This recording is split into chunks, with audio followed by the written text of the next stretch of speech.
السلام علیکم ورحمۃ اللہ وبرکاتہ۔ ناظرین، امید کرتا ہوں آپ خیریت سے ہوں گے، اور آج کی ویڈیو کے اندر ہم بات کریں گے کہ کیا آپ کے گھر میں بھی بوڑھے ہیں، کیا آپ کے گھر میں بھی بزرگ ہیں؟ تو حضرت علی کرم اللہ وجہہ الکریم کا فرمان آج کی اس ویڈیو کے اندر آپ سن لیں، اور اگر آپ نئے ہیں تو چینل کو سبسکرائب کر کے بیل آئیکن دبانا نہ بھولیں۔ ایک شخص حضرت علی کرم اللہ وجہہ الکریم کی بارگاہ میں آیا اور عرض کرنے لگا کہ یا علی، انسان پر معاشی عذاب کیوں آتا ہے؟ حضرت علی کرم اللہ وجہہ الکریم نے جب یہ سنا تو آپ نے فرمایا کہ معاشی عذاب آنے کی سب سے بڑی وجہ یہ ہے کہ انسان اپنے گھر میں دعا کے دروازے کو بند کر دیتا ہے۔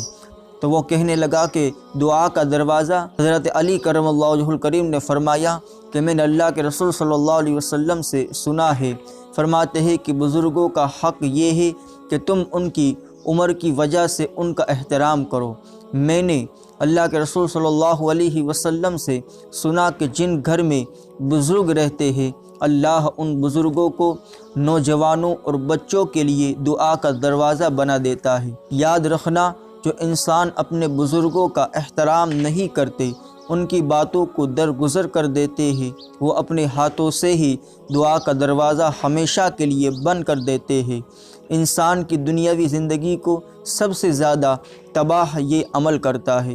یاد رکھنا، اللہ کو جوانوں کے جوش سے زیادہ بزرگوں کے مشورے پسند ہے۔ جو انسان اپنی زندگی کے فیصلے بزرگوں کے مشورے کے بعد کرتا ہے، اپنے بزرگوں کی دعا کے ساتھ اٹھاتا ہے، تو وہ انسان نہ دنیا میں ناکام ہوتا ہے اور نہ آخرت میں پشیمان ہوتا ہے۔